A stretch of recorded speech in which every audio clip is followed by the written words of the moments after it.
अस्सलाम वालेकुम वरहमतुल्लाहि वबरकातुहू। दोस्तों, मैंने चैनल पर जितने भी वीडियोस अपलोड किए उन सब में से एक बेहतरीन वीडियो आज की ये वीडियो है। दोस्तों, ये एक हिंदू इंतहा पसंद तंजीम आरएसएस जो कि भारत में होता है और उनमें ये गुंडागर्दी वगैरह आम होती है, तो उसके एक शख्स ने इस्लाम कबूल किया है जो कि मुसलमानों से बेइंतहा नफ़रत करता था और फिर उन्होंने इस्लाम कबूल किया। दोस्तों, मैं आपको यकीन से कह सकता हूँ कि ये वीडियो अगर कोई भी हिंदू मजहब वाला देख ले, ख्वाह वो इंतहा पसंद हो या जो कोई भी हो, लेकिन इंसान हो और दिल की आंखों से इस वीडियो को मुकम्मल देख ले, तो इस वीडियो में इस भाई ने इतनी मालूमात दी है कि वो जो भी शख्स इस वीडियो को देखेगा वो इस्लाम ज़रूर कबूल करेगा। तो इस वीडियो को एंड तक लाजमी देखिए, इंशाल्लाह बहुत पसंद आएगी आपको, और जो मुसलमान है उनको भी इस वीडियो से बहुत कुछ सीखने को मिलेगा। तो वीडियो को एंड तक लाजमी देखें। मैं कभी मेरे ख्वाबो ख्याल में ये नहीं सोचा था कि मैं मुसलमान बनूंगा, और मैं मुसलमानों से सख्त नफरत करता था और मुसलमानों से काफी दूर रहता था, और कभी ये सोचा नहीं कि मुसलमान सही रास्ते में हो सकते हैं। और ब्राह्मण फैमिली भी ऐसी थी, बहुत ऑर्थोडॉक्स थे, इसके हिसाब से मैं कभी ये कोशिश भी नहीं किया कि मुसलमान लोग किस चीज पर बिलीव करते हैं।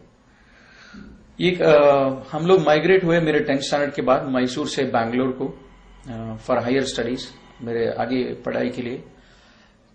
तब मेरे माँ बाप ने डिसाइड किया ये एक सोर्स ऑफ इनकम एक्स्ट्रा होना चाहिए उनके काम छोड़कर। वो मेरी माँ टीचर थी और मेरे फादर जो है एक टेक्सटाइल इंजीनियर थे, केआर मिल में थे।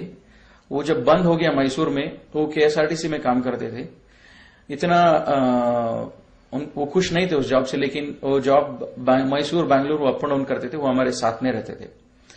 और मेरी माँ बाप ये सोचा कि उनकी जो कमाई है उससे ये काफी नहीं है कि वो हम सब बच्चों को पढ़ाएं, हम तीनों बच्चों को पढ़ाएं, और बैंगलोर में मतलब और आगे बढ़ने के लिए और थोड़ा पैसा चाहिए। इसलिए उन्होंने क्या किया कि पार्ट टाइम में काम करना या पार्ट टाइम में इन्वेस्ट करना उन्होंने सोचा। जो उनके पास पैसा था उन्होंने ये पार्ट टाइम एक दुकान में इन्वेस्ट करने के लिए सोचा। और एक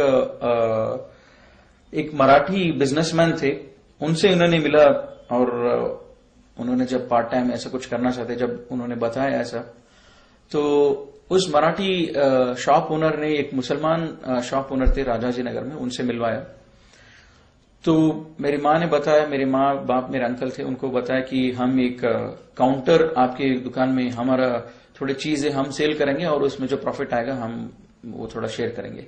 लेकिन वो मुसलमान इतने अच्छे थे कि वो कुछ शेयरिंग में कुछ भी इंटरेस्ट नहीं लिया। उन्होंने बोला कि तुमको जो करना है कीजिए, मतलब आप इन्वेस्ट कर सकते हो और उसका फायदा भी आप ले सकते हो, कुछ एक्स्ट्रा उन्होंने चार्ज नहीं किया। और मेरे माँ बाप बहुत इम्प्रेस थे, और घर में हमेशा उनके बारे में बात होती थी कि ये मुसलमान लोग इतने अच्छे हैं कि ये हुनर हमको शॉप में जगह दिया बोल के। लेकिन मैं इससे बहुत नाराज था कि मेरे माँ बाप डेली उनके बारे में अच्छा ही बोले जब मैं उनको नफरत करता हूं। जब मेरी माँ की स्कूल जब ईयरली खत्म होता था, जब उसको 2-3 महीने हॉलिडेज होते थे, तो मेरी माँ इस दुकान पे जाके उनको भी मदद करती थी, उनके लिए भी काम करती थी, और उसकी जो इन्वेस्टमेंट थी वो भी बेचती थी। और मेरी माँ को ये पसंद था कि मैं जाके वो काम करूं और मैं जाके थोड़ा बिजनेस सीखूं, इससे मैं थोड़ा जिम्मेदार हो जाऊंगा और अच्छा हो जाऊंगा। और घर में मुझे बोले कि तुम जाके इसको संभालो, और मैं बोला कि मैं किसी से भी काम करूंगा, मुसलमान के साथ मैं नहीं कर सकता हूं, और कोई जरूरी भी नहीं है कि अभी मैं काम करूं, और घर पे इतना गरीबी नहीं है मैं काम करके आपको कमा के खिलाऊं जब मैं पढ़ रहा हूं। मेरी माँ ने मान लिया और मैं दूसरी जगह काम करता था 1-2 दिन के लिए, फिर बाद में छोड़ दिया और घर में रहता था ड्यूरिंग माई हॉलीडेज, जब मेरे छुट्टियां होती थी। तो फिर जब दूसरी बार मेरी माँ को छुट्टियां आई तो मेरी माँ, मेरे नानी माँ और मेरे पेरेंट्स, वो सब मुझे बहुत इंसल्ट किए कि तुम जाके करो, तुम जाके काम करो। जब तुम्हारी माँ जाके काम कर रही है, तुम्हारे बहन जाके काम कर रहे हैं और उनकी बिजनेस वो देख रहे हैं, तुमको भी देखना चाहिए, तुम्हारे पैसा है, ऐसे घर में बैठने से अच्छा तुम जाके करो, घर की औरतें कर रहे हैं बाहर। तब मैंने सोचा कि ठीक है जाता हूं। फिर मैंने उस दुकान में गया राजाजी नगर में। वो लोग बोले आप चिकपेट में हमारी मदद कीजिए, इधर आपकी जरूरत नहीं। तो उधर मैं काम कर रहा था। जब इधर मैंने काम करना शुरू किया, मुझे और ज्यादा गुस्सा आया कि इनको देखकर वहां पे हिंदू लड़कियां मुसलमान होते थे। तब मैं बहुत नफरत करता था उन लोगों को जो मुसलमान कराते थे ऐसे लोगों को। मैं सोचा ये मुस्लिम लोग इंडिया में क्या कर रहे हैं, इनको तो जगह पाकिस्तान में है, ये लोग हमारे हिंदुओं को क्यों कन्वर्ट कर रहे हैं। तो फिर बहुत गुस्सा था, बहुत झगड़ा करता था उनसे। फिर ऐसी ये जब हो रहा था, वो शॉप के ओनर जो थे वो बैंगलोर में नहीं थे, वो कहीं और थे, बॉम्बे में थे। और इसी आर्ग्यूमेंट में उन्होंने थोड़ी चीज बताई। फिर बाद में उन्होंने बोला कि आप कुरान पढ़ो, कुरान से आपको कुछ समझ में आएगी, एक किताब है। फिर बाद में मैं सोचा कि अच्छा मैं इनको सिखा। अब मैं हिंदू लड़कियों को जब पूछा तुम लोग क्यों इस्लाम में, वो लोग कुछ आंसर नहीं करते थे। वो इतना ही बोलते थे कि ये सच है इसलिए हम आ गए, या ज्यादा वो बोलते नहीं थे। और मैं सोचा कि अब आप लोग, ये लोग तो अनएजुकेटेड हैं, मैं ब्राह्मण फैमिली से हूं और मैं समझता हूं हिंदुइज्म क्या है बराबर, और मैं इनको एक सबक सिखाऊंगा, मैं इनको हिंदुइज्म सिखाऊंगा ताकि हम भी सच हैं। तब मैं हिंदुइज्म और ज्यादा गौर से देखने लगा कि हिंदुइज्म में है क्या। और मीन टाइम कुरान भी मैं पैरेलली कुरान भी पढ़ रहा था। थोड़े मैं एनालिसिस किए, थोड़े भगवान की एज पर हिंदू बिलीफ वो क्या करते थे, उनकी क्या हिस्ट्री है, उनकी क्या बैकग्राउंड है, उनकी क्या ये है। उसके बाद मैं क्रिश्चियनिटी भी पढ़ा, फिर बाद में मैं इस्लाम कबूल किया। तो वो एनालिसिस मैं आपको बता रहा हूं। अभी पहले जो थे, जब मैं आरएसएस मेंबर था, हमको डेली सुबह में ये बोलते थे कि राम मंदिर हमारा है, कश्मीर हमारा है, तो ये सब होता था। फिर बाद में मैं सोचा कि राम मंदिर, जब उसको बोल रहे कि राम हमसे ज्यादा, सबसे ज्यादा पावरफुल भगवान है, तो उसके बारे में थोड़ा एनालिसिस किया। राम जो है वो एक जो किंग बोलते हैं, जिसको बोलते हैं राजा, वो राजा के घर में पैदा होता है और उसकी 7 बीवियां होते हैं उस राजा को। और 7 बीवियों में एक बीवी के बेटे होते हैं राम। और कुछ फैमिली मिसअंडरस्टैंडिंग से इस भगवान को, जो एज पर हिंदू बिलीफ, इसको घर से बाहर निकाल देते हैं और उसको बोलते हैं वनवास। एक 14 ईयर्स ये वनवास को भेजते हैं जंगल में। इस टाइम पे क्या होता है, रावण एक राक्षस है और वो राक्षस राम की वाइफ को किडनैप करना चाहता है। और जब ये प्लान बना रहा है, राम को ये मालूम भी नहीं कि मेरी वाइफ को कोई किडनैप करने के लिए प्लान कर रहा है। और राम को ये मालूम नहीं हो रहा है कि इस बात राम को मालूम ही नहीं हो रहा है। तो मैं सोचा कि भगवान को अगर उसको मालूम ही नहीं हो रहा है, उसके घर वालों पर अटैक हो रहा है, तो उसको क्या मालूम रहेगा मेरे ऊपर क्या मुसीबत आएगी, मुझे कैसे बचाएंगे। तो इसलिए मैं और आगे जब स्टोरी देखा रामायण, और रामायण जब पढ़ा, यहां तक आती है कि रावण प्लान बनाता है और उसके काम वालों को बोलता है तुम जाके उसके सामने एक हिरन बन जाओ। जब तुम हिरन बन जाओगे, राम और लक्ष्मण जो है तुम्हारे पीछे भागेंगे, और जब तुम्हारे पीछे भागेंगे तुम ज्यादा दूर भागो, और जब राम और लक्ष्मण जब ज्यादा दूर चले जाए घर से, तब मैं जो है मैं आके सीता को किडनैप करूंगा। तो ये ऐसा ही होता है। और राम को ये 1% भी इसका मालूमात नहीं होता है। और ये मैं सोचते रहता था ये भगवान कैसा हो सकता है, उसके घर वालों के ऊपर कोई अटैक कर रहा है और उसके घर वालों को कोई किडनैप कर रहा है, लेकिन इसको मालूम भी नहीं हो रहा है। और ऐसे ही आता है, रावण की काम वाला जो है वो हिरन बन जाता है, राम उसके पीछे भागता है, लक्ष्मण भी उसके पीछे भागता है, ये बोलकर ये लक्ष्मण रेखा है, इसको पार मत करो। और वो दोनों भागते हैं। अभी इसके टाइम पे क्या होता है, रावण जो है एक भिक्षुक, जो बोलते हैं ये भीख मांगने वाले के वेश में आते, वो उसको सीता को बुलाता है कि मुझे कुछ चाहिए। अब सीता जब बाहर आती है, वो बोलती है मैं ये रेखा से आगे नहीं आ सकूंगी। फिर उनके बाद में डिस्कशन होता है और रावण बोलता है कि आप बाहर आके देना चाहिए कि मैं कोई भिक्षुक नहीं हूं, लेकिन मैं एक अच्छा भिक्षुक हूं। तो सीता उस लक्ष्मण रेखा से पार करती है। पार करके जो है जब जाती है, रावण उसको किडनैप करता है। जब वो किडनैप कर रहा होता है, तब भी राम को और लक्ष्मण को मालूम नहीं होता कि मेरी बीवी मेरे घर पे अकेली है और उसको कोई किडनैप कर रहा है। हाँ, जब किडनैप हो रहा है तभी भी सीता अपने आप को बचाने की भी कोशिश नहीं करती है। वो बहुत मजबूर होती है और वो रावण किडनैप करता है, वो लेके चले जाता है। इसके बाद जो है राम उसको तलाशने के लिए, वो उसको कौन किडनैप किया, उसको वापस लेके आने के लिए वो कितने साल लगा देता है। और ये हनुमान जिसको बोलते हैं, ये उनको बोलते हैं वानरू बोलते हैं कन्नड़ा में, इंग्लिश में उसको बोलते हैं मंकीज। उनके मदद से, ये बंदरों के मदद से वो कितने सालों के बाद सीता को वापस लेके आता है। और मेरे दिमाग में ये बात आता था, अगर राम सच्ची में भगवान है तो उसको इन वायुसेना की क्यों इनकी क्यों जरूरत है। ये वानरों जिसको बोलते हैं बंदर, इसकी क्यों जरूरत है। ये खुद जाके लेके आ सकता है। अगर ये भगवान है तो इसकी कोई जरूरत नहीं कि इसको किसी और की मदद की जरूरत नहीं। भगवान खुद अपनी काम कर सकता है, लेकिन इसकी वाइफ को लेके आने के लिए ये बंदरों की मदद से लेके आता है। फिर भी लेके आने के बाद सीता को बोलता है कि मैं तुम पर लोग तुम पर शक कर रहे हैं, तो इसीलिए तुमको एक टेस्ट करना पड़ेगा, तुम पे एक टेस्ट किया जाएगा, जैसे इसको बोलते हैं कन्नड़ा में अग्नि परीक्षा। वो अग्नि परीक्षा मतलब ये एक आग से तुमको जाना पड़ेगा, जब तुमको हार्म कुछ नहीं होता इसका मतलब तुम प्योर हो। तो वो आग से निकलती है, फिर बाद में राम उसको कबूल करता है, वो एंड है। तो मैं सोचता था राम हिंदू के हिसाब से वो एक भगवान है और सीता भी एक भगवान है। जब भगवान एक दूसरे के ऊपर भरोसा नहीं करते हैं तो ये बात कुछ समझ में नहीं आती, भगवान के ऊपर क्यों भरोसा नहीं करता है। तो फिर मुझे ये लगा कि एक स्टोरी है। अब जब कुरान पढ़ रहा था मेरे नानी को और मेरे माँ बाप को जब पूछता था रामायण जो है इसको कौन हमको दिया, रामायण किसने दिया हमको, तो वो बोलते थे रामायण लिखा हुआ है एक ऋषि से, वाल्मीकि जो बोलते हैं वो ऋषि ने लिखा है रामायण। तो ये मैं सोचता था मेरे नानी बोल रही है रामायण लिखा हुआ है। जब मैं उसी को पूछा कुरान क्या है, वो बोलती थी कुरान जो है मुसलमानों के ऊपर उसके भगवान ने उनको दिया है, ये कोई लिखा नहीं है, भगवान ने दिया है। तब मैं सोचा नेचुरली जब ये किताब जो भगवान से है वो ज्यादा पावरफुल रहेगी, जो किताब लिखी हुई है वो ज्यादा वीक रहेगी। तो मैं सोचा भगवान से है कुरान, इसका क्या प्रूफ है। तो मैं तलाश करने लगा और भी एनालिसिस किया, जैसे गणेश है और गणेश की जब मैं एनालिसिस किया, गणेश भगवान हम इसको मानते हैं जब मैं हिंदू था। अभी पार्वती जिसकी पत्नी है, ईश्वर शिवा जिसको बोलते हैं, ईश्वर एक जो मोस्ट पावरफुल गॉड है, एक मोस्ट पावरफुल सबसे ताकतवर भगवान है और ये ईश्वर की पत्नी है पार्वती। ईश्वर इतना ताकतवर है, अगर वो तीसरा आंख भी खोल देगा तो वो दुनिया भस्म हो जाएगा, ऐसा सब बिलीफ है। तब तो ऐसी ताकतवर भगवान की ये पत्नी है पार्वती और वो भी भगवान है, गॉडेस बोलते हैं इंग्लिश में उसको। तो पार्वती उसको नहाना होता है और वो गणेश को बना देती है कि तुम मेरा वॉचमैन रहो। मैं सोचता था इतनी पावरफुल इतनी ताकतवर भगवान की बीवी को सिक्योरिटी क्या जरूरत है।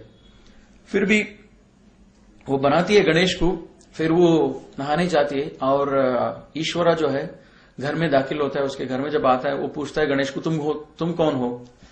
तो मैं ताज्जुब हो गया ये पढ़ के और ये देख के भी कि ये कैसा सवाल पूछ सकता है ईश्वर, जब उसको इतना भी इल्म नहीं है उसके घर में क्या हो रहा है। उसकी बीवी ने उस गणेश को बनाया और उसको इल्म में ये भी मालूम नहीं कि इसको कौन बनाया और मेरे घर में ये कब आया। वो आके पूछता है इसको तुम कौन हो।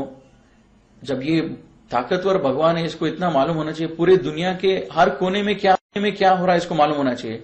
लेकिन ये भगवान घर में आके बात करता है और गणेश से पूछता है कि तुम कौन हो। इसका मतलब जब ईश्वरा को उसके खुद के घर में जो हो रहा है वो मालूम नहीं है, तो मेरे घर में या दूसरों के घर में जो प्रॉब्लम्स इस दुनिया में हो रहा है उसको कैसे पता चलेगा।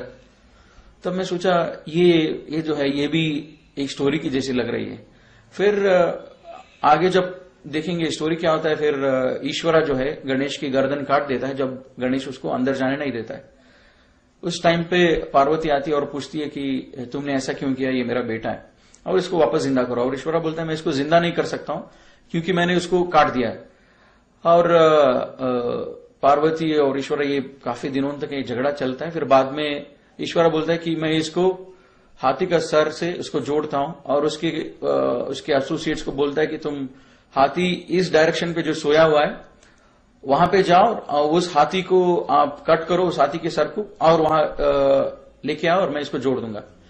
अब लेके आते और उसको जोड़ देता है। अब मैं सोचा ये क्या लॉजिक है, उसी सर को ज्यादा आसानी से जोड़ सकता है, हाथी के सर को क्यों जोड़ा जब जान नहीं दे सकता हूं बोल के। फिर बाद में हाथी के सर से क्यों उसको जान वापस दिया।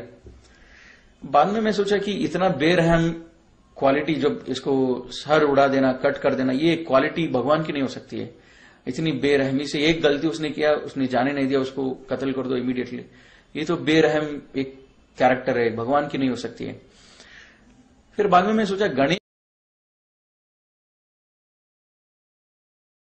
की मैं पूजा क्यों करूं, जब वो खुद अपनी सर बचा नहीं सका तो उसकी क्यों पूजा करूं, जो उसकी अपने आप की अपने खुद की जान की जब वो रक्षा नहीं कर सकता। क्योंकि मेरी जान की, मेरे घर वालों की, मेरी माल की क्या रक्षा करेगा वो। तो इसीलिए मैं वो स्टोरी सुन के मुझे बहुत ये हुआ, अफसोस हुआ और पढ़ के। और मैं जब मेरी नानी और इनसे सब पूछता था, मेरे घर वाले जो भी बड़े थे, माँ बाप थे, उनसे पूछता था कि भगवान को देखा कौन है। जब हम पूछते कि गणेश की फेस जो है ऐसा है, ईश्वरा का फेस ऐसा है, हमको कैसा मालूम है ये? तो घर में बोलते थे नहीं, ये हम कर रहे हैं क्योंकि ये हमारी पूर्वज जो है बहुत पहले से करते आ रहे हैं, तो इसीलिए हम कर रहे हैं ये बात, तो इसीलिए हम पूजा कर रहे हैं इस मूर्तियों की। और जब मैं कुरान पढ़ रहा था, कुरान में भी यही आता है कि क्या अगर तुम्हारे पूर्वज जिहालत में थे, जब तुम्हारे सामने सच्चाई वाजे हो गई, क्या तुम भी जिहालत में रहोगे? तो मैं सोचा ये किताब जो है ये आंसर दे रहा है, जो मेरे क्वेश्चन जो मैं माँ बाप के पूछ रहा हूं उस क्वेश्चन को ये किताब मुझे आंसर दे रहा है, ऐसा लग रहा था मुझे। लेकिन मैं सोचा वो फिर बाद में मैं और डीपली हिंदू एनालिसिस किया।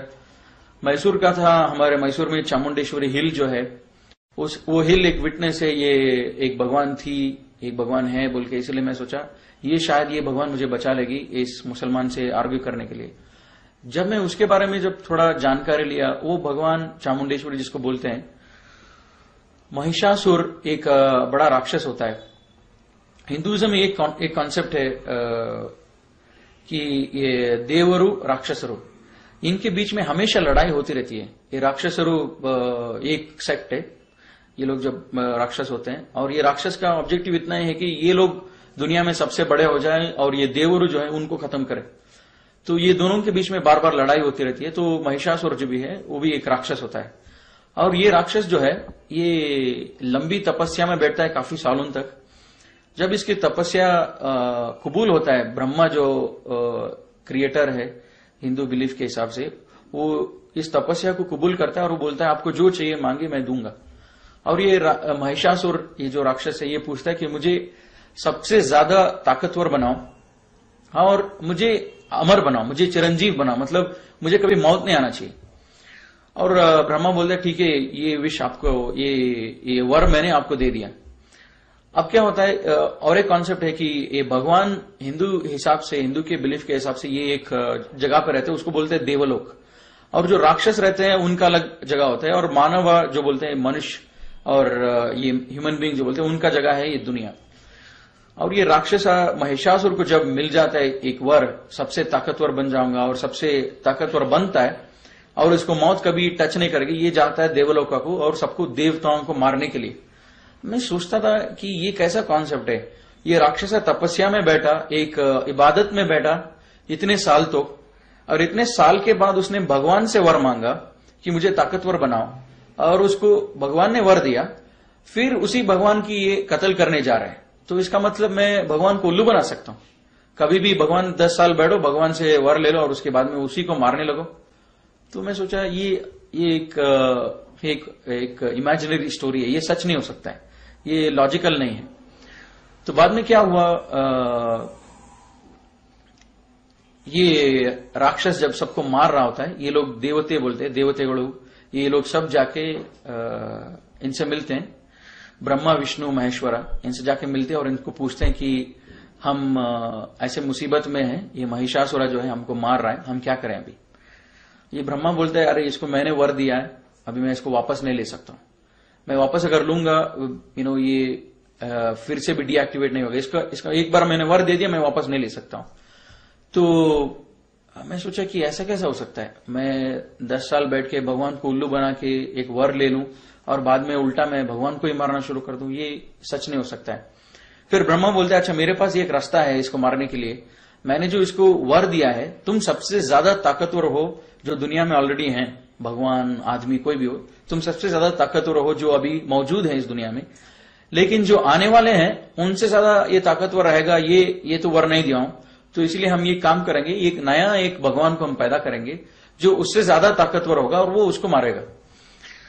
तो ये क्या करते हैं, विष्णु बोलता है मैं औरत हो जाऊंगा, और शिवा जो है बोलता है कि मैं और तुम, हमारा मिलन होगा, हमारे मिलन से जो बच्चा पैदा होगा वो बच्चा जो है वो नया भगवान होगा और वो महिषासुर को कत्ल करेगा। और जो बच्चा पैदा होता है उसका नाम होता है चामुंडेश्वरी, वो लड़की होती है उसको चामुंडेश्वरी बोल के नाम रखते हैं, मतलब चामुंडेश्वरी वो ईश्वर का भी नाम ही आता है, चामुंडेश्वरी वो जाके उसको कत्ल कर देती है महिषासुर को। मैं सोचा एक मिनट के लिए सोचा, अगर मैं भगवान होता, मैं ब्रह्मा के जगह होता, तो मैं कभी, मुझे मालूम हो जाता था कि ये राक्षस 10 साल के लिए इसलिए बैठा है मुझे मारने के लिए, ये देवरों को खत्म करने के लिए इसलिए बैठा है, तो मैं कभी वर नहीं देता। ऐसा पूरा ड्रामा करने से अच्छा मैं वर नहीं देता, और या तो वर देने के बाद उसको कत्ल कर देता। तो ये सब देख के मुझे लगा एक हिंदुइज्म, एक माइथोलॉजी। और मेरे माँ बाप और सब लोग बोल रहे कि हमारे भगवान जो हम जिसको पूज रहे हैं, जो भी हमारे मूर्तियां हैं, बस ये लोग, ये सच कोई किताब में नहीं है, लेकिन हम कर रहे हैं कि इसलिए क्योंकि ये हमारे पूर्वज कर दे रहे। और एक ऐसी चीज थी जिससे मुझे ये आसान हुआ हिंदुइज्म के बारे में मैं बिलीफ छोड़ने के लिए, कि हमारे घर में एक कॉन्सेप्ट है मने देवरू, जिसको बोलते हैं घर का भगवान। हर एक घर का अपना अपना खुद का भगवान होता है। तो मेरे घर में भी हमारा मने देवरू जो बोलते हैं, हमारा घर का भगवान जो था वो स्नेक था, स्नेक, सांप। और मेरे कजिन का मने देवरू घर का भगवान था ईगल। मेरे घर में जब भी फेस्टिवल होता था मेरी माँ बोलती थी कि उनके घर पे जाओ मत, और उनके घर में जब फेस्टिवल होता था वो बोलते थे कि मेरे कजिन को मेरे घर पे आओ मत, क्योंकि ये ईगल गॉड और स्नेक गॉड और बोथ आर एनिमीज। तो मेरी माँ बोलती थी तुम्हारा गॉड जो है वो स्नेक है, अब उनका गॉड ईगल है, तब जब तुम फेस्टिवल में जाओगे तो तुमको प्रॉब्लम हो जाएगा।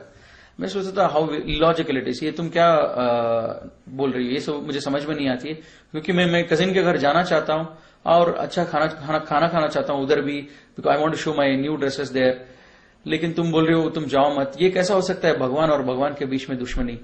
और अल्लाह ताला कुरान में बोलता है कि इस कायनात को बनाने में अगर एक से ज्यादा लोग होते, एक से ज्यादा क्रिएटर होते, तो बहुत ज्यादा कंफ्यूजन होता है इस दुनिया में। तो मैं ये कंफ्यूजन मेरे घर में ही दिख रहा है, क्योंकि मेरी माँ बोल रही है हमारा घर का भगवान जो है स्नेक है, और मेरे कजिन का घर का भगवान जो है वो जो है ईगल है।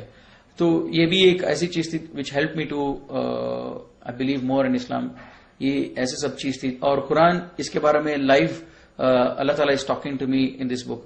अल्लाह ताला बोल रहा है कि ये अगर इस दुनिया को बनाने में बहुत सारे भगवान होते तो उन भगवानों के बीच में बहुत सारे प्रॉब्लम भी होते। जैसे मैंने देखा रावण और राम और ब्रह्मा, महिषासुरा और जो है ईश्वरा, पार्वती, और ये सब जब देखा मैं, ये भगवान को दूसरे भगवान के बारे में मालूम ही नहीं है, जानकारी नहीं है। एक भगवान एक काम करता है, उसके बारे में दूसरे भगवान को मालूम नहीं है। जब ब्रह्मा ने महिषासुरा को वर दिया, उसके बारे में शिवा को मालूम नहीं, विष्णु को मालूम नहीं। जब ये सब कंफ्यूजन ही है, तो अल्लाह ताला कुरान में भी यही बोल रहा है कि अगर इस दुनिया को, और इस दुनिया में अगर एक से ज्यादा खुदा होते, तो एक से ज्यादा क्रिएटर होते, एक से ज्यादा अल्लाह होते, तो बहुत सारे प्रॉब्लम होते। तो मैंने थोड़ा क्रिश्चियनिटी भी पढ़ा। जब मैं 10th स्टैंडर्ड में जब था इंडिया में, मैसूर में, उधर एक पुष्पाश्रम बोल के एक जगह था, वहां पे क्रिश्चियंस लोग, फादर्स लोगों को ग्रेजुएट करते थे। तो उधर मैं क्रिसमस में कभी जाता था, उनकी हम लोग एक टूर के हिसाब से उधर जाते थे और देखते थे। हमारे फैमिली सबको लोग बुलाते थे, हम पूरे माँ बाप के साथ जाके देखते थे। वो जो मूर्तियां रखते थे जीसस की, मदर मेरी की, हम लोग देखते थे। वो उतना इल्म मुझे था, ये लोग क्रिश्चियंस भी जीसस को पूछते हैं। जब मैं थोड़ा ज्यादा जानकारी लिया तब मुझे मालूम पड़ा, ये बोलते हैं Jesus is the only son of God, only begotten son of the God. मतलब जो एक बेटा है, खुदा का बेटा है जो बोलते हैं।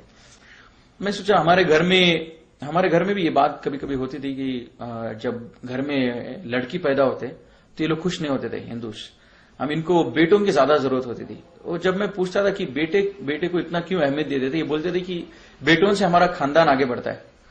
तो बेटों की जरूरत अल्लाह को क्यों होना चाहिए, कि जब बेटा इसीलिए जरूरी है खानदान को आगे चलाने के लिए या नाम रोशन करने के लिए, जो भी है, लेकिन अल्लाह को बेटा की जरूरत क्यों है? अल्लाह तो स्टार्टिंग भी है, एंडिंग भी अल्लाह ही है, मतलब बीच में कोई नहीं, अल्लाह की सब कुछ है।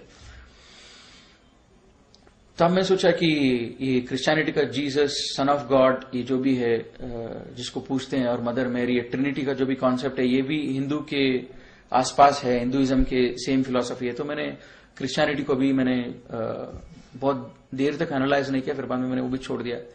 जब मैं कुरान पढ़ रहा था मुझे मालूम हो गया कि इस्लाम सच है, लेकिन मुझे कबूल करने बहुत मुश्किल हो रहा था कि इस्लाम सच है, क्योंकि मैं मुसलमानों को बहुत नफरत करता था और मुझे मेरे फैमिली मुस्लिम्स के बहुत खिलाफ था, मतलब ब्राह्मण कम्युनिटी एज सच। तो मुझे डर भी लगता था कि ये कैसे सच हो सकता है। जब मैं कुरान पढ़ रहा था आगे थोड़ी आयत आई जो मैं आपसे शेयर करूंगा। ये आयत जो है मेरे दिल के अंदर बहुत तकलीफ हुआ और उसके बाद में मैंने इस्लाम कबूल किया।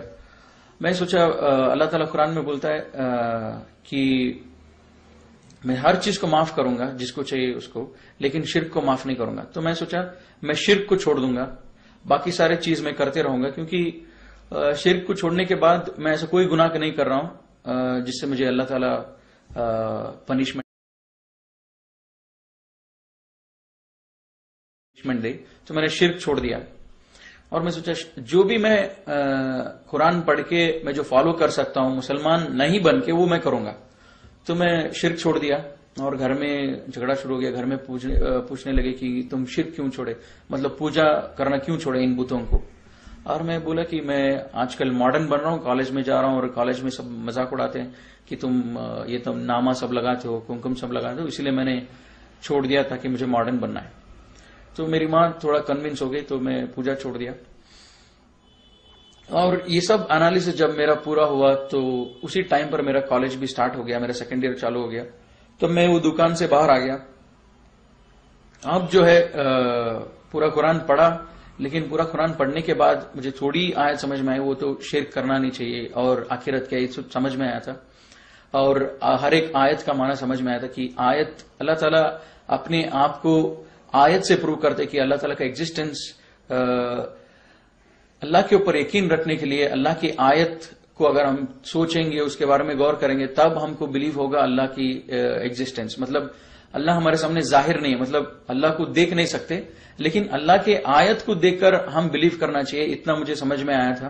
फिर दूसरी आयत जब मैंने कुरान में पढ़ा, how can you disbelieve in Allah when you are lifeless, we gave you life and we will cause you to die again and we will cause you to life again, we will bring back to life again.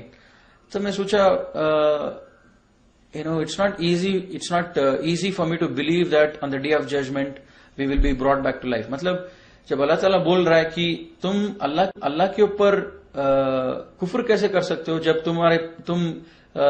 तुम नहीं थे और बाद में तुमको अल्लाह ने एक life दिया, फिर बाद में अल्लाह तुमको मौत देगा, फिर उसके बाद में अल्लाह तुमको फिर से वापस जिंदगी देगा, खड़ा करेगा आखिरत के दिन। तो मैं सोचा हाँ ये सच है, अल्लाह ताला जो बोल रहा है ये सच है। क्यों 18-20 ईयर्स बैक मेरा एग्जिस्टेंस ही नहीं था, I was not there before I was born. लेकिन ये धरती तो था, मेरे पैदा होने से पहले सेंचुरीज के हिसाब से ये धरती चल रही थी। लेकिन अभी ऐसा कैसा हो सकता है कि how I disbelieve in Allah. Allah says you are lifeless. हाँ मुझे 20-25 years back I was lifeless, मैं नहीं था इस धरती पे।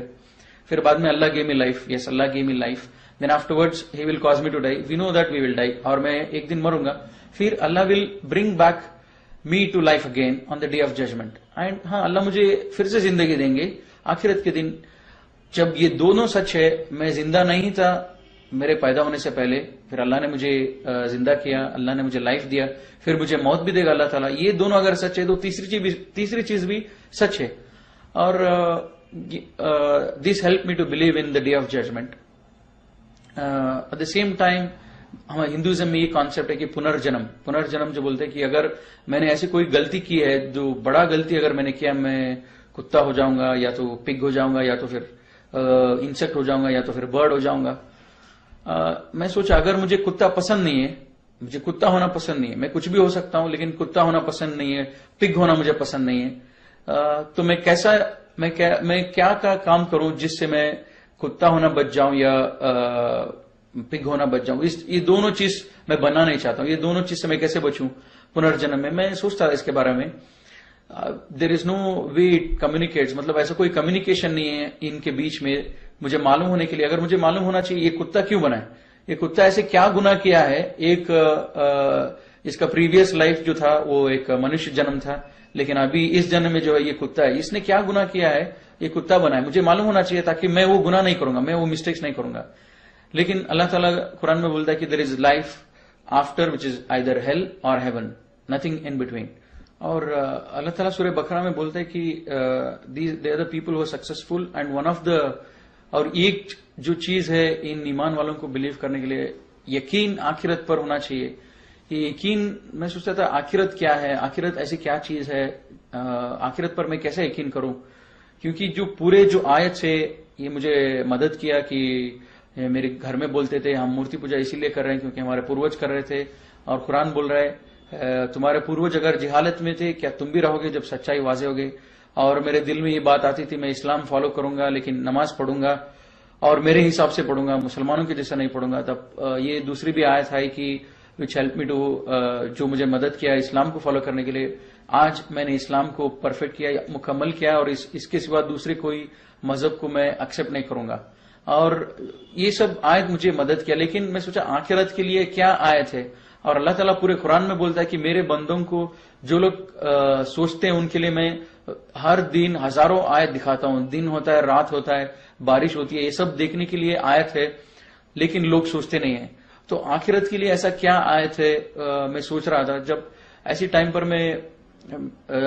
मेरे को एक चैप्टर याद आया मेरे साइंस में जब पढ़ रहा था अर्थ के बारे में, और मेरी बहन भी 10th स्टैंडर्ड में थी। जब उनकी किताबें देखा तो मुझे मालूम पड़ा अर्थ का क्रस्ट कैसा बना है, अर्थ कैसा बना हुआ है, so many kilometres down there is water, उसके बाद जो है वो ये है, उसके बाद जो पत्थर है, फिर बाद में आग है, वो आग इसी से वॉल्केनो आती है। तो मुझे सोचा यही एक आयत है अल्लाह ताला जो मुझे कम्युनिकेट कर रहा है। ये आयत है यकीन करने के लिए जहन्नम पर, और जन्नत पर कैसे यकीन करो कि जन्नत रहेगा या नहीं रहेगा। जब मैं टीवी देखता था ये कश्मीर वगैरह सब, कश्मीर और ऊटी जब गार्डन्स देखता था, तब मैं सोचता था अगर दुनिया में इस धरती में अगर अल्लाह ताला इतने अच्छे गार्डन जब बना सकते हैं तो आखिरत में क्यों नहीं रहेगा इतने अच्छे गार्डन। तो मुझे ज्यादा डिफिकल्ट नहीं हुआ, मैंने आखिरत पर यकीन कर लिया। फिर कभी कभी मेरे दिल में ये भी ख्याल आती थी कि क्या ये सब कुछ साइंस से तो नहीं है, ये सब कुछ हम अल्लाह भी नहीं है, ये हिंदुइज्म भी रॉन्ग है, क्रिश्चियनिटी भी रॉन्ग है, ये सब कुछ साइंस से तो नहीं है, मतलब कोई भगवान ही नहीं, ये सब हुआ अपने आप हो गया। तो कभी कभी मेरे दिल में ये भी ख्याल आता था। जब मैं सोचता था उसके बारे में, वो बिग बैंग थ्योरी ऐसा है कि टू समराइज, मतलब सिंपल वे, कि एक वो फायर बॉल था, आग का बॉल था, और वो जब डिस्ट्रॉय हुआ वो ये दुनिया और ये रिवर्स स्काईज ये सब फॉर्म हो गए। तो ये बिग बैंग थियरी इन ए नटशेल ये जब बोलती है। जब मैं सोचा एक रबर बॉल अगर टूटता है, डिस्ट्रॉय होता है, तो रबर के पीसेस नजर आएंगे, कुछ ज्यादा नजर नहीं आएगा रबर बॉल से ज्यादा। उसी हिसाब से अगर एक फायर बॉल, एक आग का बॉल भी अगर डिस्ट्रॉय होता है तो आग ही दिखना चाहिए हर जगह। ऐसे कैसे कि पानी भी है धरती में और ग्रीनरी भी है और हमारी लाइफ है, ये साइंस भी थोड़ा it was not helping me. तो मुझे मालूम पड़ा कि ये साइंस जो है एक चीज बता रही है, लेकिन it is not only because of big bang theory, लेकिन अल्लाह ताला बोलता है पूरी क्रिएशन कैसे हुआ इन कुरान में। तो वो अल्लाह ने आंसर दिया। अब जब मेरा कॉलेज स्टार्ट हुआ तब मैं पूरा फुल टाइम उस दुकान में नहीं जाता था, लेकिन सैटरडे संडे उस दुकान में जाता था, क्योंकि उस ओनर से भी अच्छी दोस्ती हो गई थी। वो उनका बिहेवियर अच्छा था, जब हमारा सैलरी टाइम पे देते थे, ज्यादा चीटिंग नहीं करते थे मेरे माँ के बिजनेस में, और हमको सब मदद करते थे, और जो भी दुकान में थे उन सबकी मदद करते थे जब जरूरत हो। तब मैं सोचा उनसे मिलने के लिए जाऊंगा। हर सैटरडे संडे जाता था, और जब भी जाता वो बिजी रहते थे उनके काम में, और मैं कुरान पढ़ता था। जब कुरान पढ़ता था नेक्स्ट टाइम जब गया मैं, और हमेशा जब भी मैं कुरान पढ़ने फिर से शुरू करता, मुझे डर लगता था लास्ट टाइम मैंने पढ़ा नहीं बराबर, तो फिर से शुरू करता था कुरान पढ़ने बिगिनिंग से, सूरह फातिहा सूरह बकरा फिर से शुरू करता था। जब फिर से शुरू किया कुरान में, एक आयत ऐसा आया सूरह बकरा में, this is the book of which this is the book from your lord on which there is no doubt, and this is a guidance for those who are conscious and who have the faith in Allah and faith in unseen and who have faith in the hereafter. And तो ये आयत एक 6 आयत थी, उससे मुझे डर लग रहा था और मैंने नमाज पढ़ना शुरू किया। वो 6 आयत था, one is we should believe in we should have the consciousness and we should believe in the unseen, which is Allah subhanahu wa ta'ala जो दिखते नहीं है, और एंजल्स और आखिरत उस पर। और दूसरी चीज वो है कि एस्टैब्लिश प्रेयर, और चौथी चीज believe in what is revealed on prophet Muhammad सल्लल्लाहु अलैहि वसल्लम and what was revealed before him. जो प्रॉफिट सल्लल्लाहु अलैहि वसल्लम के ऊपर नाजिल हुआ और उनसे पहले जो नाजिल हुआ उसके ऊपर ईमान लेके आना, ये थी। और जो हमने दिया है आपको उससे खर्च करो, मतलब जकात दो वगैरह, सदका करो। एंड फाइनल चीज था कि आखिरत पर यकीन रखने वाले ये लोग हैं जो रियली सक्सेसफुल हैं, और ये लोग ट्रू गाइडेंस पर हैं, ये लोग जो है सही हिदायत पर हैं। इसीलिए जब ये आयत पढ़ा तब मुझे लगा कि ये आयत के हिसाब से मैं सक्सेसफुल नहीं हूं, कि मैंने शिर्क छोड़ दिया। लेकिन ये आयत बोलता है कि who are conscious and who are believe in unseen and were steadfast in the prayer, were establishing the prayers. अब बाकी चीज जकात ये सब तो मेरे लिए इंपॉर्टेंट नहीं था, मतलब मैं उसका एलिजिबल नहीं था। तो मुझे अब जरूरी है कि मैं प्रेयर को एस्टैब्लिश करूं, मतलब मेरे नमाज जो है इसको शुरू करूं। और मैं 2 दिन हो गया मैं घर चला गया और मैं सोचता रहा मुझे अभी प्रेयर पढ़ना है, कैसे पढ़ना है वगैरह सब। अब मैं इन लोगों से मिला जो ऑलरेडी मुसलमान हुए थे, उनसे पूछा कि तुम लोग कैसे नमाज पढ़ते हो। वो लोगों ने एक डायरी दिखाया, ब्लैक डायरी, हम कन्नड़ा में लिखे, इससे सीखे, हम इससे नमाज पढ़ना शुरू किया। तब मैं भी नमाज पढ़ना शुरू किया जब वो लोग जैसे कर रहे थे। लेकिन नमाज पढ़ने से पहले मैंने ये सूरा जब कोशिश किया पढ़ने के लिए, बहुत मुश्किल हो रहा था मुझे। अल्हम्दुलिल्लाह बोलने के लिए भी मुझे बहुत तकलीफ होता था, क्योंकि ये अरबिक जबान इतना आसान नहीं था मुझे बोलने के लिए। तो काफी टाइम लगा ये सूरा सीखने के लिए। जब सूरा सीखता था बीच में मुझे कभी कभी ये ख्याल भी आता था कि मैं मुसलमानों के जैसा नमाज क्यों पढ़ूं। मैं नमाज पढ़ूंगा मेरे हिसाब से पढ़ूंगा, मेरे हिसाब से मैं नमाज पढ़ूंगा, मेरे हिसाब से मैं अल्लाह से मांगूंगा, अल्लाह से इबादत करूंगा, इनकी जैसा क्यों करूं। और ये अरबिक मुश्किल भी है, तो मैं सोचा मैं इंग्लिश में पढ़ूंगा, नहीं तो कन्नड़ा में पढ़ूंगा, पूरे ट्रांसलेशन है, तो अरबिक में क्यों पढ़ना चाहिए। तब मैं ये सोचा, थोड़े दिन में सोचा अच्छा ठीक है ऐसे ही करते हैं। तो मैं जब फिर से जब गया नेक्स्ट सैटरडे संडे उधर कुरान पढ़ने के लिए, तब सूरह इमरान में मुझे एक आयत आती है, today we have perfected this religion and we have chosen Islam for you. Apart from this religion, no other religion is accepted, and anybody else follows other than this, they are thrown to hellfire. अब मुझे डर लगने लगा कि पहले दिन मैंने decide किया मैं शिर्क नहीं करूंगा, और जब नेक्स्ट टाइम जब कुरान पढ़ा ये बोल रहा है कि एस्टैब्लिश प्रेयर। अब मैं एस्टैब्लिश प्रेयर करने सोच रहा था। जब एस्टैब्लिश प्रेयर करने के लिए जब पूरे सूरा जब पढ़ रहा था, इतना मुश्किल हो रहा था, मैंने सोचा मेरे हिसाब से मैं नमाज पढ़ूंगा। अब कुरान बोलता है मुझे Islam is the only religion which is accepted. तो मुझे धीरे धीरे डर लगने लगा और ये यकीन आता रहा कि ये किताब जो है एक आदमी लिख नहीं सकता है। जो मेरे दिल के अंदर जो स्ट्रगल हो रहा है, मेरे दिल के अंदर जो दिन रात मैं सोच रहा हूं कि ये सच है, ये सही है, अच्छा ऐसा करूंगा वैसा करूंगा, ये जो हो रहा है उसके जवाब जो है ये कुरान में मुझे मिल रहा है। और मैं ये बात किसी से बोल नहीं रहा हूं, ये इसका जवाब मुझे कुरान से मिल रहा है। मेरे जिसके दिल के हालत पर कुरान मुझे कमांड कर रहा है कि ये सही है, ये गलत है। तो मुझे डर भी लगने लगा और यकीन होने लगा कि इस किताब को एक आदमी नहीं लिख सकता है। मुझे जो भी बनाया हो, जो बनाया है, मुझे जो बनाया है वही इस किताब को नाजिल कर सकता है। तब मुझे यकीन आने लगा ये किताब जो है अल्लाह की तरफ से है। फिर मैं बहुत मेहनत किया, 3-4 महीने लगे, फिर नमाज पढ़ना शुरू हुआ, सब सूराज लर्न किया, फिर नमाज पढ़ रहा था। और कभी कभी नमाज मेरी होती थी, कभी कभी नहीं होती थी, क्योंकि घर पे मेरे माँ बाप के सामने तो नहीं पढ़ता था। और अभी नमाज तो पढ़ रहा हूं, शिर्क नहीं कर रहा हूं, नमाज पढ़ रहा हूं, लेकिन मैं सोचा अभी ठीक चल रहा है, अब जरूरी नहीं कि मैं और आगे जाऊं। तो मैं सोचा अभी मेरा पढ़ाई कंप्लीट कर लेता हूं, मैं इंजीनियरिंग फिनिश करता हूं, फिर बाद में मैं एमबीए करूंगा, उसके बाद में मैं इस्लाम कबूल करूंगा। तब तक मैं इस्लाम नहीं कबूल करूंगा, तब तक मैं शिर्क छोड़ूंगा और नमाज पढ़ूंगा। ये दो से ज्यादा मैं आगे नहीं बढ़ूंगा। जब नेक्स्ट टाइम मैं जब कुरान पढ़ने लगा, फिर से जैसे मैं शुरू से पढ़ने लगा, सूरह बकरा में दूसरी आयत आती है कि ये लोग किस चीज के लिए इंतजार कर रहे हैं। ये लोग इंतजार कर रहे हैं अल्लाह और अल्लाह की मलाइका को, जब वो आसमान में आ जाए तब तो क़यामत है, मतलब then the matter is settled.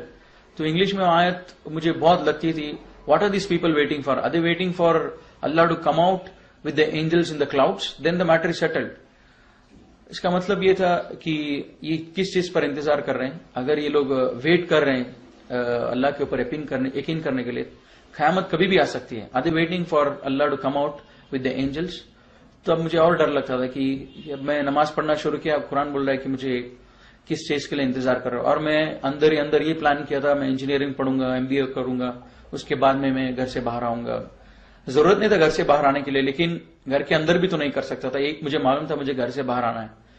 तो मैं सोचा अभी मुझे और ज्यादा स्टेप्स लेना पड़ा, नहीं, और मैं कुरान पढ़ते रहा और मैं घर पे नमाज पढ़ते रहा। मैं सोचा कि मुझे एक रास्ता निकालना चाहिए कि इस्लाम कंप्लीटली फॉलो करने के लिए। और बार बार अल्लाह ताला कुरान में बोलता है कि इस्लाम में पूरे के पूरे दाखिल हो जाओ। और मुझे मालूम था कि मैं पूरा दाखिल नहीं हूं, क्यों मैं शिर्क छोड़ दिया और नमाज पढ़ रहा था बस, और बाकी जो भी इस्लाम की अहकामात है वो नहीं कर रहा था। जुमा को मस्जिद में नहीं जा रहा था, और रोजा जब रखता था कभी कभी रखता था, कभी कभी नहीं रखता था। तो मुझे मालूम था कि मैं इस्लाम में कंप्लीटली नहीं हूं, मुझे कंप्लीटली आने के लिए कुरान बोल रहा है, अब मुझे कंप्लीटली आना चाहिए। फिर बाद में पहला रमजान आया, मैं पहले रमजान में अल्हम्दुलिल्लाह पूरे के पूरे रोजा रखा। फर्स्ट 2 डेज शायद छूट गया होगा, पूरे के पूरे रोजा रखा। और मेरे घर में बहुत झगड़ा होती थी कि माँ को डाउट आने लग गया मैं रोजा रख रहा हूं बोल के। अब जब उसको डाउट आता था उस दिन मैं उससे बचने के लिए वो जब फोर्स करती तो उसके सामने खा लेता, तो ऐसे 2 रोजे छूट गए होंगे। फिर पहले रमजान हुआ, फिर बाद में मैं अल्हम्दुलिल्लाह थोड़ा स्ट्रांग हुआ, थोड़ा यकीन भी हुआ। अब घर पे जो बात करने लगते थे हम डेली डिनर पे, लंच पे, जब उनको बताने लगा, क्यों अभी जब मेरा प्लान के हिसाब से कुछ भी नहीं होगा, मुझे अभी घर में बोलना चाहिए धीरे धीरे कि मैं इस्लाम में आ रहा हूं, तब मैं घर में बोलने लगा धीरे धीरे कि ये गलत है हम जो कर रहे हैं। फिर ये सब बोलता भी रहा, और कॉलेज में जाते, कॉलेज भी पढ़ाई भी होती थी, कभी कभी दिल में ये ख्याल भी आता था कि ये सब जरूरी है क्या, अभी मैं बच्चा हूं, अभी मैं 17-18 ईयर्स में हूं और मुझे पढ़ाई पे ध्यान देना चाहिए, ये सब जरूरी नहीं है। ये अभी ठीक है मैं शिर्क छोड़ दिया और नमाज पढ़ रहा हूं, लेकिन घर से बाहर जाना जरूरी नहीं है, मैं सब कमाऊंगा, अच्छा पोस्ट पे आऊंगा, तब जाके मैं पूरा का पूरा इस्लाम फॉलो करूंगा। ये ख्याल भी आता था। कभी नमाज के लिए भी इरेगुलर हो जाता था, जब घर में नमाज पढ़ने की अपॉर्चुनिटी भी जब होते थे वो नमाज छोड़ देता था कोई भी बहाना लेके। फिर बाद में कभी भी हॉलीडेज आता, सैटरडे संडे, फिर वो दुकान में जाता, कुरान पढ़ता था। जिससे बिगिनिंग से जब पढ़ता था वो कुरान में आता था कि सूरह बकरा में, there are people who say we believe in Allah in the last day and they are deceiving Allah, they think they are deceiving Allah and the believers, but they are not deceiving anybody else, they are deceiving themselves. इसका मतलब ये कि थोड़े लोग हैं जो बोलते हैं कि हम अल्लाह पर ईमान रखते हैं और आखिरत पर ईमान रखते हैं, लेकिन वो हकीकत पे ईमान नहीं रखते हैं, वो बस एक मजाक कर रहे हैं, एक धोखा दे रहे हैं अल्लाह और अल्लाह के बंदों को। लेकिन ये धोखा किसी और को नहीं, अपने आप को धोखा दे रहे हैं। तब मैं सोचता था कि क्या ये आयत मेरे लिए है क्या, कि क्या मैं अल्लाह को धोखा दे रहा हूं, क्या मैं अल्लाह के बंदों को धोखा दे रहा हूं। तब मैं तुरंत सोचता था कि और जब फॉलोइंग आयत ये आती है, when they are alone with their evil ones they say we were just mocking at them, we were not believers. जब मैं सोचता था इस आयत के बारे में, इतना तो था, पहली आयत से मुझे बहुत डर लगता था, they say they believe in Allah but they are not really believers, मुझे डर लगता। लेकिन दूसरे आयत से थोड़ा मुझे ये रिलैक्स होता था, क्योंकि मेरे साथ कोई ऐसे नहीं थी to say that I am just mocking at them, तो मैं थोड़ा सेफ होता था। लेकिन मेरे दिल के अंदर जो एक केयरलेसनेस था, जो स्टेडफास्ट नहीं था दीन से, ये आयत मुझे बहुत लगता था। और फिर बाद में मैं नमाज बराबर ट्रैक पे पढ़ता था, टाइम पर पढ़ता था। फिर बाद में क्या हुआ, फिर से मैं कॉलेज, वीकडेज आते थे, कॉलेज जाता था, फिर सोचता था इसके बारे में, फिर कभी कभी बैकसीट ले लेता कि ये जरूरी नहीं है, मेरे करियर जरूरी है, मेरे को अच्छा मार्क्स लेके आना है, ये सब जरूरी नहीं है। फिर 1-2 आयत ऐसी मैं पढ़ा, फिर बाद में दैट चेंज्ड माय लाइफ। फिर बाद में मैं घर में ओपनली डिस्कस करने लगा इस्लाम के बारे में। वो लास्ट एक आयत ये थी which really help me a lot to change, मतलब बहुत मुझे मदद किया चेंज करने के लिए मेरे लाइफ। वो था कि when the death approaches them they will my angels will ask them what state you were in, and they will reply we were weak and oppressed in this world, and angels will reply was Allah's land was not vast enough for you to emigrate and follow Islam। मतलब जब इनकी मौत आएगी, मेरे मलाइका इनको पूछेंगे कि तुम किस हालत में थे, और ये लोग रिप्लाई करेंगे कि हम बहुत वीक थे, हम बहुत मजबूर थे। मेरे मलाइका इनको रिप्लाई करेंगे क्या अल्लाह की धरती इतनी विशाल नहीं थी ताकि तुम हिजरत करके तुम इस्लाम फॉलो करो। तब ये मुझे मैं सोचा ये अल्लाह ताला मुझे बोल रहा है। मैं बार बार अपने आप को, मैं फजर नहीं पढ़ रहा हूं, असर नहीं पढ़ रहा हूं, मेरी माँ है, मैं वीक हूं, मैं बहुत कमजोर हूं, मैं कमा नहीं रहा हूं, अब मैं पूरा का पूरा इस्लाम फॉलो नहीं करता हूं। ये सब मेरे दिल में आता था। जब ये आयत पढ़ा तो मुझे लगा कि अल्लाह ताला is answering to my question in my heart. तो तब मैं सोचा अच्छा ठीक है, अभी मैं ओपनली डिक्लेयर करूंगा घर में। अब घर में मैं ओपनली बोलने लगा इस्लाम सच है और तुम लोग जो कर रहे हो सही है, तुम लोग जो कर रहे हो वो सही नहीं है और मैं जो कर रहा हूं वो सही है, और ये मूर्ति पूजा सब हिंदुइज्म में नहीं है। अब क्या हुआ, मेरे माँ बाप ने सोचा कि ये इतना सीरियस नहीं है, वो ऐसे ही बोल रहा है। फिर धीरे धीरे धीरे मेरे डिप्लोमा जो खत्म होती रही, मैंने अपने प्रिंसिपल से भी पूछा कि लीगल प्रोसीजर क्या है इस्लाम कबूल करने की। फिर उन्होंने बताया लीगल प्रोसीजर जो भी है, उसके बाद मुझे काम मिलेगा नहीं मिलेगा। फिर इतना हुआ मेरे घर में, जब मैं पूरा बोल रहा था मेरे माँ बाप भी ये मानते थे मैं जो बोल रहा हूँ सच बोल रहा हूँ, लेकिन वो बोलते थे कि हम इस्लाम फॉलो इसलिए नहीं कर सकते, हमारी सोसाइटी हमारी कम्युनिटी हमको ये बड़ा मुश्किल होगा। लेकिन अल्लाह ताला कुरान में भी ये बोलते हैं कि ये नबी, ये लोग इस किताब को ऐसे पहचानते हैं जैसे अपनी बेटों को पहचानते हैं। तो जैसे हमारे फैमिली जैसे बोलती है, जब मैं पूरा उनको इस्लाम का मैसेज दिया, वो लोग भी बोल रहे तुम जो बोल रहे हो सच है, लेकिन हम फॉलो इसीलिए नहीं कर सकते क्योंकि सोसाइटी है एक्सेट्रा एक्सेट्रा। तब ये आयत is talking about the same behaviour of them. तो काफी सारा ऐसा सब अंदर मेरे दिल में बहुत प्रॉब्लम आ रहा था, अंदर ही अंदर एक स्ट्रगल था, एक क्या करूं मैं इस्लाम कबूल करूं या क्या करूं। लेकिन मन ही मन मेरे दिल ये बोल रहा था कि इस्लाम सच है, और मैं मानने के लिए रेडी नहीं था क्योंकि माँ बाप और ये सब वगैरह। जब ये आयत पढ़ा, what state they were in, what state you are in when you know we will be asked when I am in my death bed and I will say I am weak and oppressed. तो ये आयत जो है ये मुझे बहुत लगा। इसके बाद में मैं डेली दुआ करने लगा अल्लाह से कि मुझे एक अपॉर्चुनिटी मिल जाए जिससे मैं घर छोड़ दूं और इस्लाम कंप्लीटली फॉलो करूं। और डेली घर में झगड़ा होता था, और एक बात पर बहुत सीरियस झगड़ा हुआ माँ से, और माँ बोली घर छोड़ के तुम चले जाओ, तुम आजकल हमारी बात नहीं मानते हो।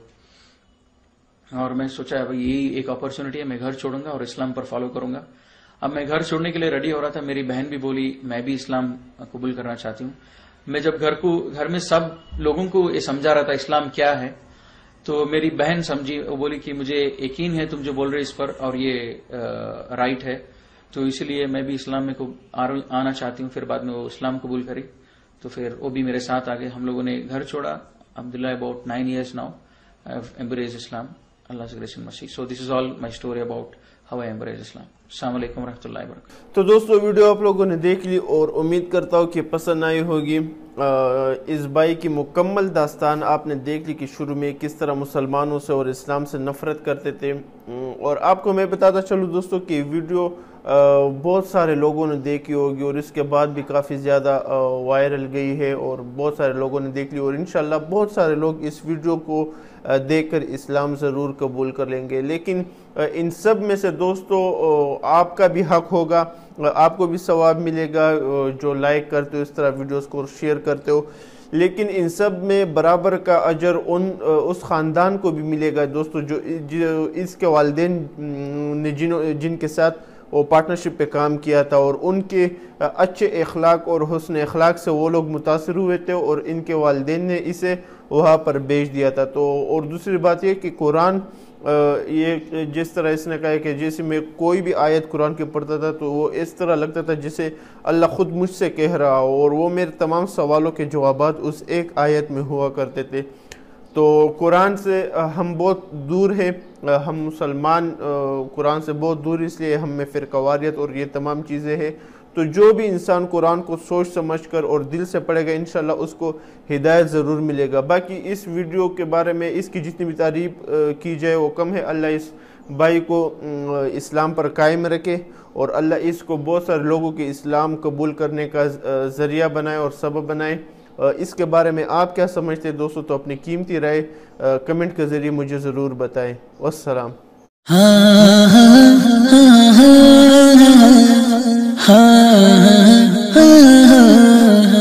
वीडियो अगर अच्छी लगे तो सब्सक्राइब करें, अच्छा सा कमेंट और लाइक करें।